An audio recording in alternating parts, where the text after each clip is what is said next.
Big Bird, Sesame, Big Mean Energy, Rat-ta-ta-ta-ta. Sorry guys, that's stuck in my head. Hello. Hello, hello. Charlie. I don't know if you guys can see Charlie right now. I hope so. He hasn't got attention all day. I got home a couple of hours ago and I had to do chores, so I haven't been able to sit down so Charlie could sit on me. Hi, bub. But, okay, so today I'm starting this little vlog where I finish a couple of pieces that I have been working on. Okay. So I have this. This is a vest. The pattern is called the CP01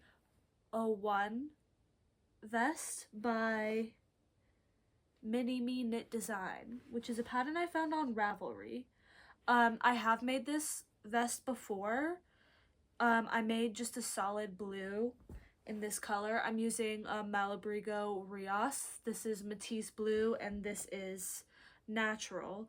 The first version of this I made in just the Matisse Blue, and it really stretched out a lot when I blocked it, so I'm making a smaller size now in this. Also, my sister had borrowed that blue vest that I had made for their Halloween costume because they were what's his name from Meet the Robinsons, the little blonde kid, the main character in Meet the Robinsons. But okay, so I have both the fronts knitted already, but this, I think you do the right side, the front right first. Yeah, and then you do the left, the front left. I worked on the front left at a coffee shop a couple of days ago. I worked the whole thing, and then I held it up and realized that this side was longer than this side. So I have to frog basically all the way back to the beginning of this side and knit a little bit tighter, I guess. Sorry, I have the pattern right here in front of me. These are, I'm using the suggested needle size, 5mm. So I'm just chalking up the difference in row gauge to my tension just being less tight for some reason. So anyways, I am going to frog this right here, and then I'm gonna watch Beautiful Boy. I recently downloaded Letterboxd to keep track of the movies that I watch because I want to consume less television and more movies. But anyways, I guess that's where I'm gonna leave it for now because I'm not gonna record the whole time while I am watching Beautiful Boy, but I will check back in when I've re-knit this left front side before I connect in the round for this. I guess that's what we're doing today. Anyways, how are y'all? How are y'all doing? I hope you're doing okay. Sorry, there's so many like little strings going on, it's overwhelming me right now. I guess I'll talk while I frog this front side right now.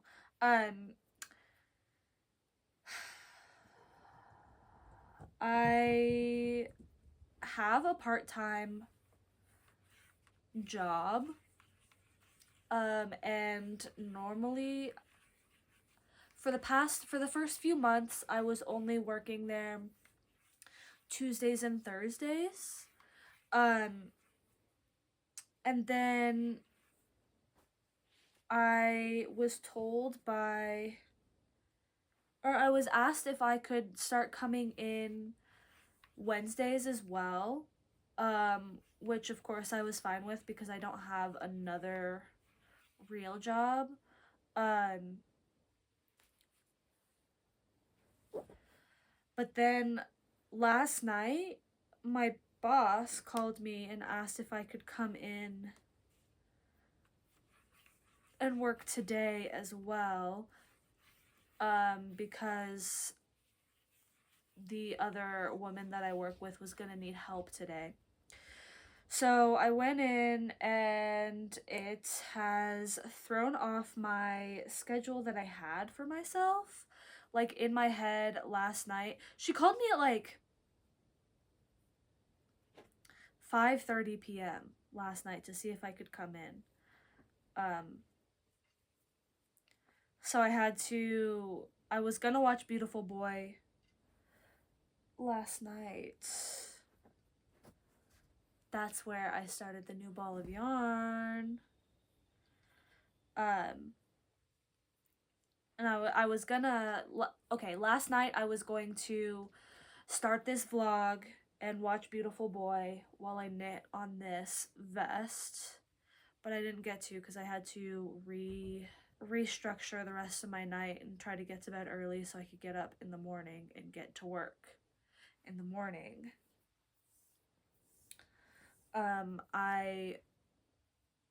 This year in 2025,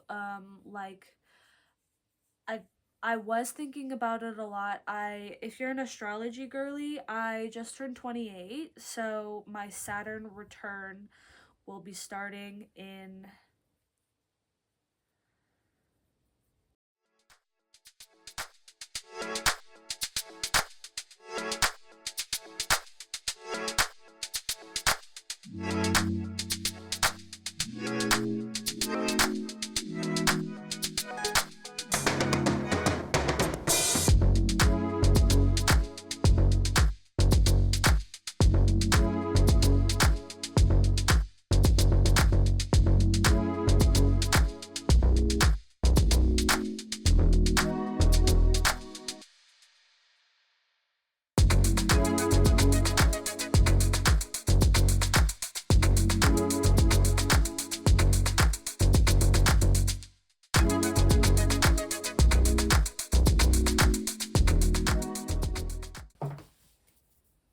Hello!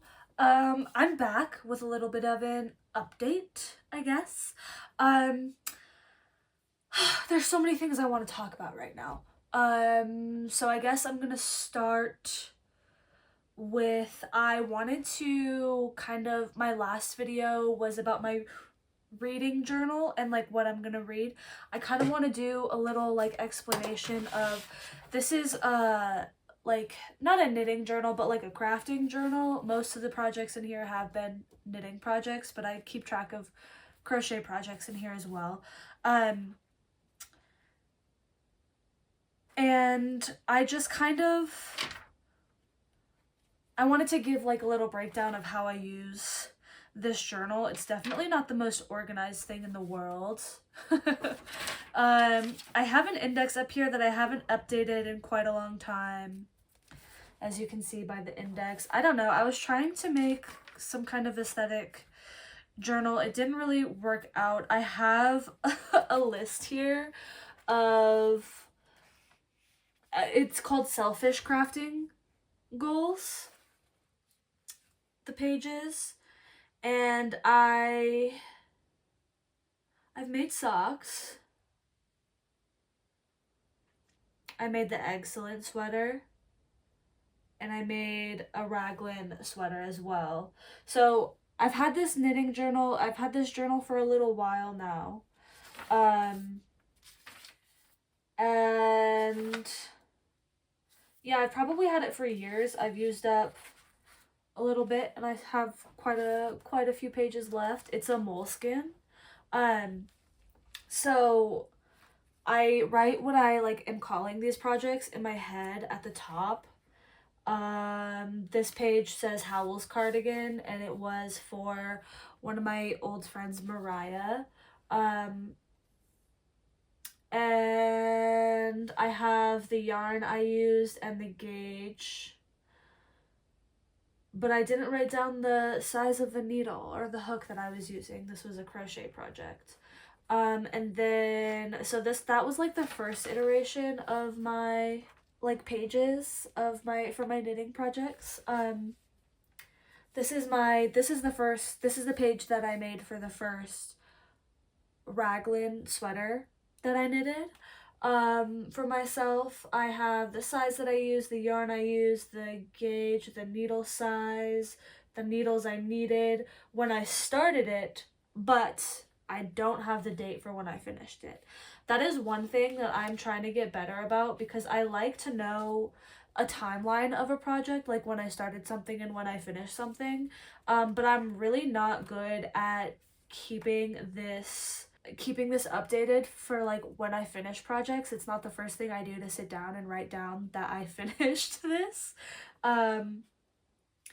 My first thing I do when I finish a project is make sure all the ends are really weaved in so that I can really say that I finished the project, and then it goes in my like to be blocked pile. I have a page marked here because I think the next video I'm gonna make is all about this project. Took up 2 pages in my knitting journal because it is a pattern that I drafted myself the first time I really did anything like that. And so I'm gonna make kind of like a walkthrough-ish kind of video next, as much as I can. I'm not really sure how to film those kinds of things, but I'll figure something out. And then I have quite a few things, just trying to keep track of what I'm making. It's hard though when I have multiple whips going at a time, so I'm not always great at keeping up with this journal, although I do like writing down stuff about like where I'm at with each project that I'm working on. So anyways, with that being said, this is the page for one of the vests that I'm working on right now in this video. And I just wrote a little note down for like where I'm at right now. So this is, I have bound off obviously on the bottom edge of this vest, and I've done the neckline ribbing. My original vision was to have blue ribbing for all of the accents. However, in finishing the neckline ribbing, this is how much of the blue yarn that I have left. So I'm not gonna buy another entire ball of this Malabrigo just to finish the armholes, because then I'm gonna have to find another project to use that with. So I have plenty of the white left over for the armhole ribbing, so I'm just gonna use this for the armholes. And we'll see if I like how it turns out. I think I will. I'm really liking the stripes. I'm thinking of how I want to style this. I would like to eventually find a vertically striped button-down collared shirt to wear under this, vertically striped in blue and white.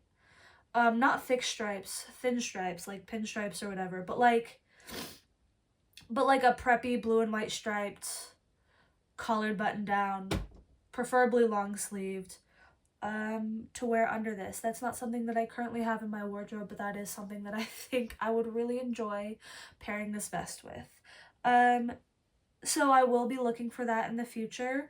I haven't gone thrifting in quite a long time, but this is kind of inspiring me to go thrift the perfect shirt to wear under this vest. I did try it on after I finished the neckline ribbing, and I feel that once I block it, it's gonna be pretty much perfect. The first time I made this vest, I did it in a needle size up, and in blocking the vest that I made, it like stretched so much. I was like, oh my gosh, this is gonna be huge on me. So I made, I think, a size smaller. I made this vest, this one, in the second size, and I used the suggested needle sizes for the project instead of sizing my needles up, just because I knew that in blocking this vest it would stretch more than I thought it would. Malabrigo, the yarn that I'm using is superwash, and it's not exactly, I haven't done many projects with superwash wool, so I am still learning kind of how it behaves, but I'm excited to see the finished thing. I'm not going to be finishing the armhole ribbing tonight because I also have this vest, which literally only needs one thing to be done to finish it, and that is putting a closure right here where I have these two stitch markers. So with that being said, I wanted to show you, I'm gonna use a hook and eye closure for that. I just think it would look better with something that just like hooks right there and lets it flow instead of like crocheting a tie. Because I have done a few different vests like that with the tie closure, and I want to try something different. Also, a little while ago, my mom was telling me about this sewing kit that I didn't know was a sewing kit. It was living in one of the cabinets above my linen cabinet in the hallway. And my mom was like, oh my gosh, this is actually a sewing kit. So I went through it, and there's tons of sewing supplies in here. It is stuff left over from my grandma and my great-grandma on my dad's side. So I'm probably going to be using this thread. I don't know how to use or how to sew on a hook and eye closure, but I will find out. Let's see. I know that they're in here somewhere. I also found this. This is a basket of buttons. A lot of them are buttons that were taken off of shirts that were no longer usable or were going to be made into something else, so they saved the buttons from those shirts. So I have quite a few sets of buttons that are just like tied together with string because they're from the same shirt.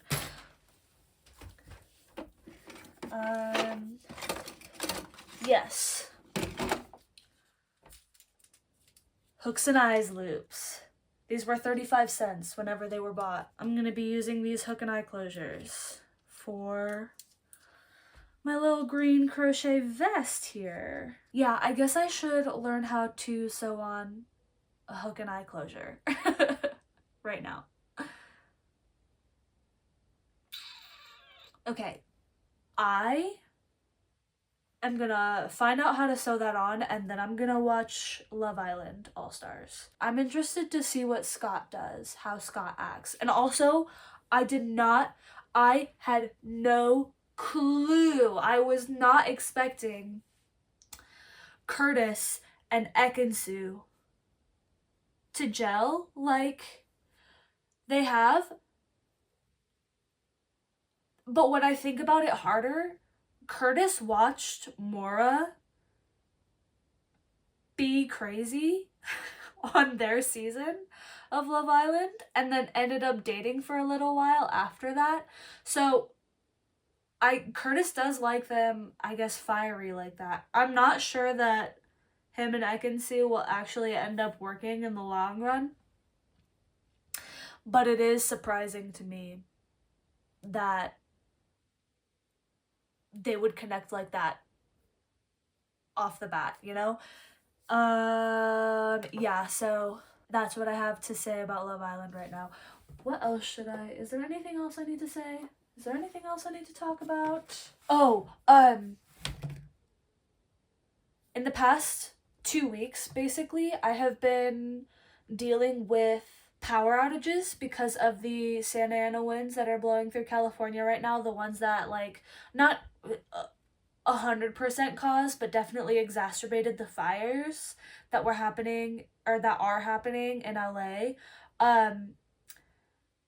I, obviously am so grateful that I am not affected by the wildfires that are happening in California this time, because I was last time, and I know how it feels to, like, have to evacuate on such short notice and have people in my community completely lose their entire homes.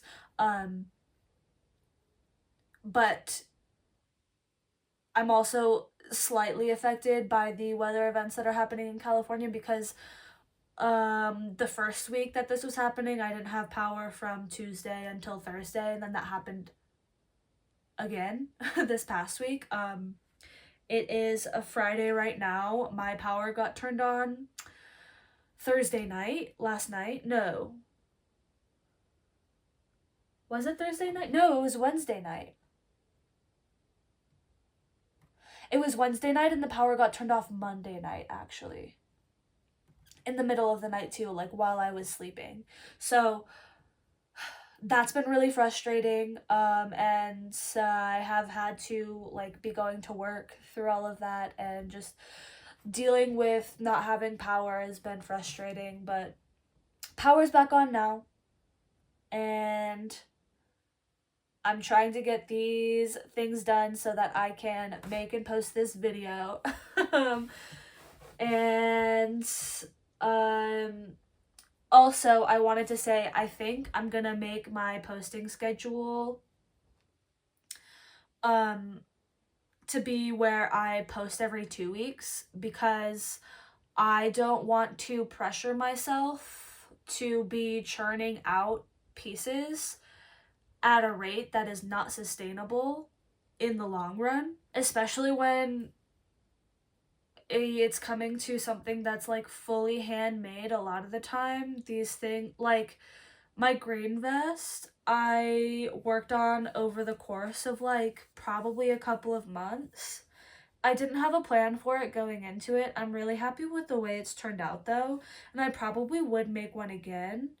But I think I'm gonna have to maybe write a pattern for it before I make one again, because if I made one again, it's something that I probably would want to write a pattern for. Learning to write and sell knitting and crochet patterns, though, is a daunting task to me personally. It's not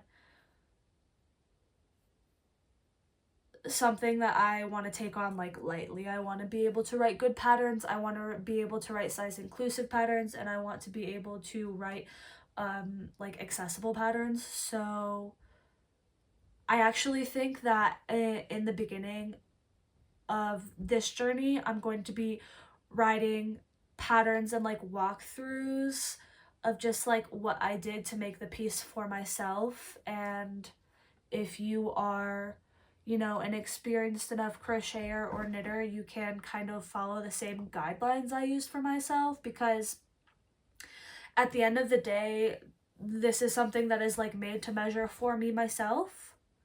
And it is something I want to encourage people to do, to be able to make things for themselves without having to like feel like they need a pattern for something, if that makes any sense. While knitting patterns are fantastic and like wonderful tools to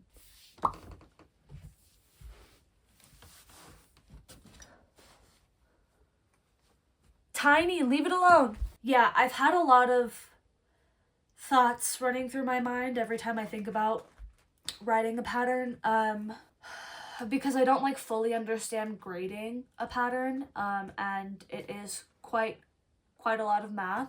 So in order to do that, I think I would probably like to maybe do like some kind of class or watch videos on how to grade a pattern for measurements and stuff like that. I also know that I have a tight gauge in both crafts, in both crochet and knitting, so you know, it's not like the standard whatever gauge, I guess. Although I am working on loosening my tension for the sake of my wrists. What I was saying though about my posting schedule, yeah, I think I'm gonna be posting every other Tuesday so that I have the time to fully develop what I want to make this video into, or like what I want to be making in the videos that I'm posting, as well as have enough time to actually like make the whole pattern. Things might have to be in 2 parts probably every once in a while, because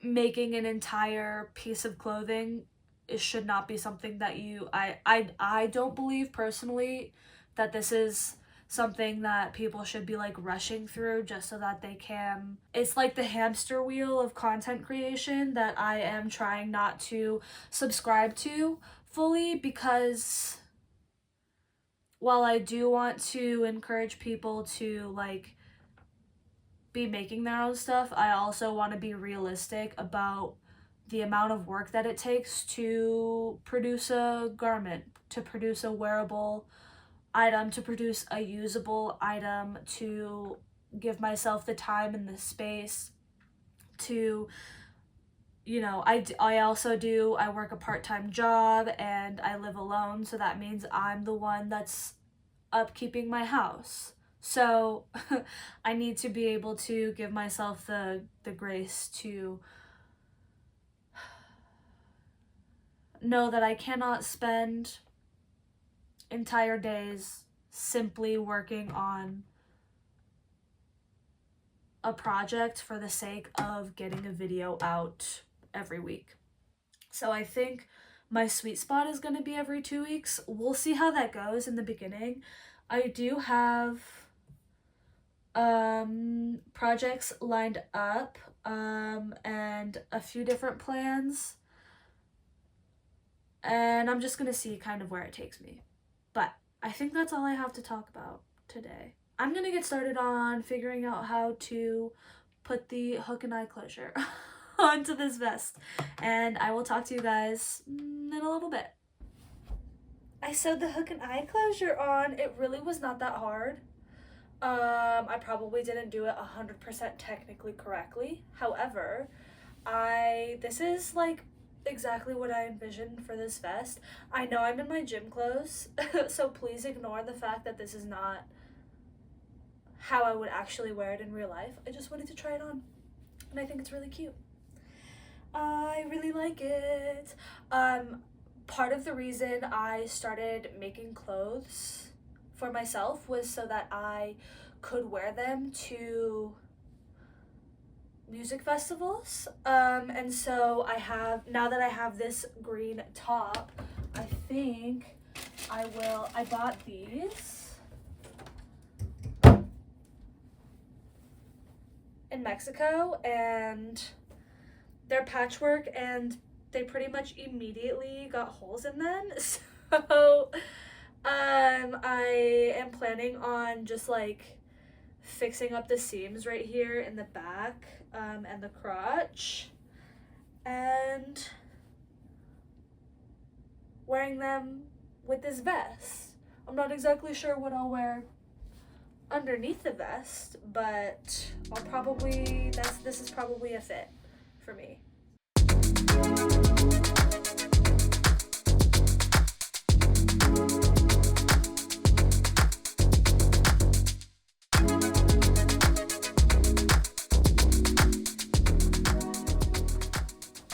Hello, my friends. Guess what I finished here? I'm wearing it because I am about to block it. So I did do the armhole ribbing in the white, and I thought I wasn't gonna like it, but I actually don't mind it. So I'm happy that that turned out okay. The way I'm gonna block it is different than I normally would. Normally I use Dr. Bronner's as soap because I don't have wool wash normally.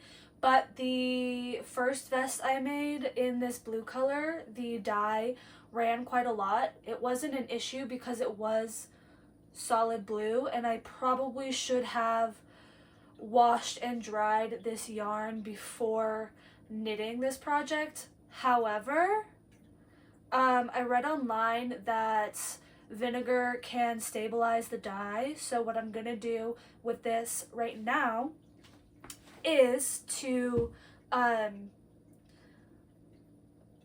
put water in my blocking bucket and then vinegar, no soap, so hopefully the dye won't run too much. I am like hopeful because the first blue vest I made in this yarn, like it dyed my fingers and my hands blue while I was making it, and it also dyed the needles I was using blue. So that didn't happen quite as much, especially on my hands. The dye did not rub off onto my hands as much while making this version. So I'm hoping that the dye doesn't run too much. I'm not gonna let it soak for very long. I'm probably just gonna like get it all wet and then wring it out as much as I can, as quickly as possible, because I really don't want the white stripes to be dyed blue. I want them to stay white. I actually am really pleased with the way the white stripes have turned out. So yeah, I'll see you guys. I'm gonna show you how I block. How I block stuff in my house. Oh, I need a towel. That's what I forgot.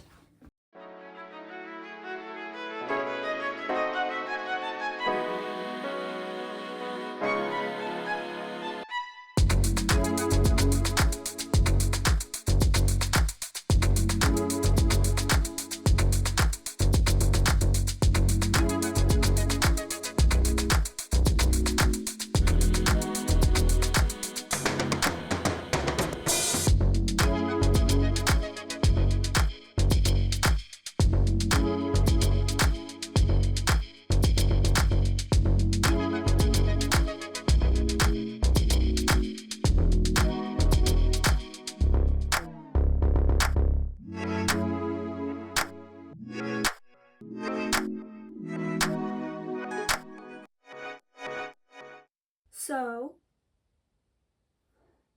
here we are. I think this is kind of a fun angle to end a video on. This is the warmest room in the house.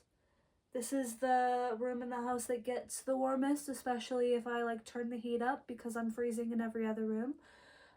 So especially in the winter, this is where I lay everything to dry, but this is generally, even in the spring or the summer or the fall, if I have knitwear to wash. This is where it'll dry. Please don't sit on that. Tiny. We have Tiny in the room with us today. She loves to help me with stuff, especially if it's like dishes. She sits on the counter, helps me with them.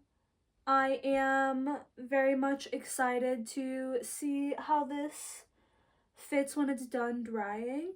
The first version that I made did stretch out quite a lot when I blocked it. And I think this one has stretched quite a bit since me unrolling it after putting it in the water and stuff. I'm really glad that the dye did not run because that probably would have been disastrous for me. So the next time I wash it, I'll probably do the same thing with cold water and vinegar just to like really make sure that the dye is set in there before I wash it with any like soap. I don't think this is going to be dry before I have to post this, so you'll probably see me trying it on the final version in the next video. And so I guess with that, I'll catch you in the next one. Bye. Love y'all. Thank you for watching.